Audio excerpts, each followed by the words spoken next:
Now let's dive deep into this big LGBTQ story for today. I'm Von Biggs, and let's queer up health. Screening at 35 could cut anal cancer deaths by 65% in gay bi men with HIV. A new study is shining a powerful light on anal cancer prevention, and it could save lives in the LGBTQ community. According to the research published in the Annals of Internal Medicine, starting anal cancer screening at age 35 for gay and bisexual men living with HIV may reduce death rates by as much as 65%. Anal cancer cases in the U.S. are on the rise, with over 10,000 new cases each year and mortality increasing at more than 2.5% annually. Men who have sex with men, especially those living with HIV, are at particularly high risk. The study used a microsimulation model based on data from the landmark Anchor trial and other sources. Researchers compared 52 screening strategies, including the costs, outcomes, and life years gained. The bottom line, screening at age 35 with anal cytology proved more effective than starting at age 40 or 45. Several approaches, including annual or biennial screenings using HPV testing or cytology with HPV triage, showed meaningful reductions in cancer cases and death. Dr. Ashish Deshmukh, professor of the Medical University of South Carolina's Hollings Cancer Center, said, ICER, or incremental cost-effectiveness ratio, is a way to measure whether a medical intervention is worth the cost by comparing how much it costs to how much it improves the health. That improvement is measured in QALYs, which stands for Quality Adjusted Life Years. QALYs reflect both the length and the quality of life gained from a treatment. In this study, starting anal cancer screening at age 35 for gay and bisexual men living with HIV was shown to be cost-effective, with an ICER under $150,000 per quality gain. This means that screening provides more value for the investment and has the potential to save lives while using healthcare resources wisely. Right now, there are no national guidelines for anal cancer screening from bodies like U.S. Preventive Services Task Force of the American Cancer Society. Deshmukh hopes this study changes that. Quote, our study addresses the long-term uncertainty and knowledge gap about whether screening for anal cancer reduces mortality. This suggests that we may need to reduce uncertainty around uniformly screening for anal cancer at high-risk individuals, especially for MSM with HIV, end quote.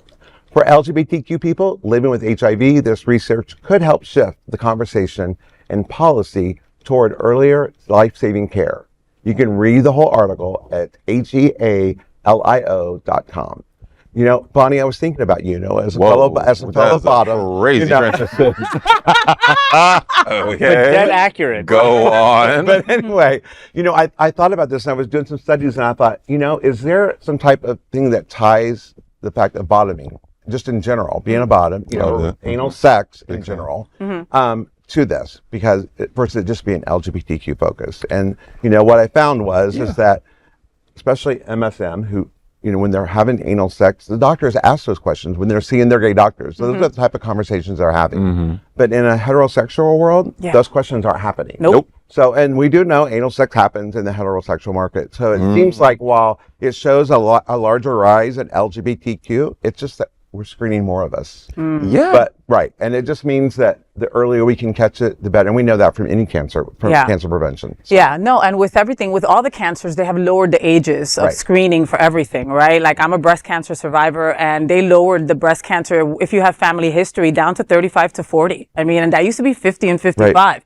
So that just tells you how, our food, environment, all kinds of shit are making, are making cancer more prevalent. I mean, nobody doesn't know somebody who has lived or thrived or died from cancer at this point, So, I mean, just telling gay boys to get themselves screened cuts deaths by 65%. I mean, take that in. Right.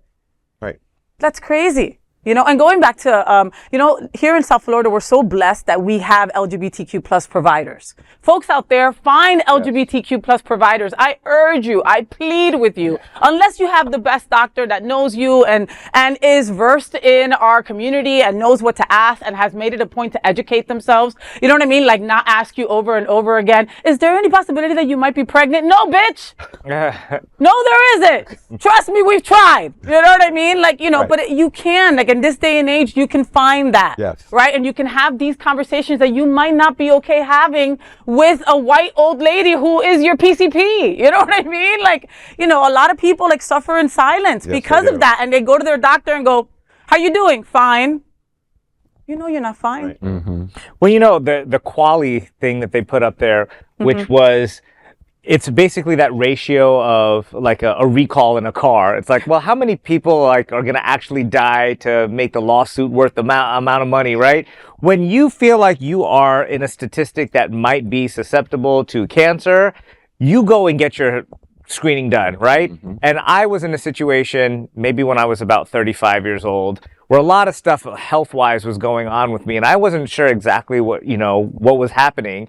And so I was with a gastroenterologist, and he was like, "Oh, you're too young for any kind of screening like this." And I was like, we're gonna have this screening." And he said, "Well, I could probably make it work. Like, do you have a family member who had this XYZ? I have a huge family. I have a family member who went through everything, right? So I'm like, oh yeah, I got a cousin, down the street. He had something. All right, fine, And it was worth it to get those screenings. So you're always your own health advocate. Right. Another situation, because talking about anal cancer, which comes from HPV, is the Gardasil is available. Yes. And during the pandemic, I mean, I was 40 plus at that time, and I saw Gardasil, they raised the age for when you can get it. Now, they say it might be less effective as you get older because you might have already contracted whatever you're going to get with, in your 40s. But they've raised it now again to 45. So at 45 years old, you can still get this vaccine that prevents some head and neck and cervical and anal cancers. So make sure that you look into that, the Gardasil vaccine, and your age. And maybe if you had been in a relationship, the same, marriage relationship for 20 years or something, you may not have been exposed in the way that, other single people have been exposed. Or even if you are promiscuous, maybe you just didn't get that kind of, that type. It doesn't hurt for you to get it. So look into that. What was the name of it again? Gardasil. And what was the other term that you used for it? HP something? Oh, HPV. So all of these cancers women are get HPV that too. related. Tampons. Yeah, you know what I mean. There's like 100 types of HPV, viruses. Yeah. But Gardasil will prevent you from developing any cancers from the top 9 or so that are cervical and head and neck and anal. Oh, that's good. Yeah, and as a doctor's wife, I've had so many conversations with my husband that I couldn't have with a general practitioner, because I feel comfortable talking to my husband about this is what I put in my butt and this is what I'm feeling and this is what we need to get checked out. And he's the one who put it there. He's the one who put it there. So he knows exactly what's going on with my body. So to have these candid conversations with your queer medical providers, like they said, it is so important to have a queer provider so that you don't feel self-conscious being like, I just had a 50 load weekend and I want to make sure I can live to see tomorrow. Tell me what I need to do. Tell me what I need to take. And that medical provider should not be judging you at all. Nope. They should be helping you live your best life for as long as you possibly can. I've had a general practitioner who literally, I told him the circumstances of my marriage, which is open. And his medical advice was, oh, you should close it. He just went. With what face do you do that? So you know nothing about the community. You don't know anything. Had no idea what PrEP was. What docs had never heard of any of that. And I'm like, you're a whole doctor, a whole entire doctor, and you don't know what any of this is. And there's no reason. I mean, we should not be slut shamed. We should not we should not feel that way. Okay, Right. You should go to a doctor that goes, yeah, I had 50 loads in my back. Okay, no problem. Take this. Yeah, I got the shovel and it's not even a blink. You know what I mean? And some of the doctors that I know probably were there too over the weekend. You know what I mean? I'm not going to mention any names. So, you know what I mean? Find those. I'm looking at you, Vaughn. But I'm not a doctor. But he knows who I'm talking about. That's why I said that. But find your crew, find your tribe, even when it comes to, medical stuff. So do that. And that is the big LGBTQ story for today. There is no other queer nonprofit media platform like this in the entire world. Support our LGBTQ stories by subscribing and sharing Queer News Tonight.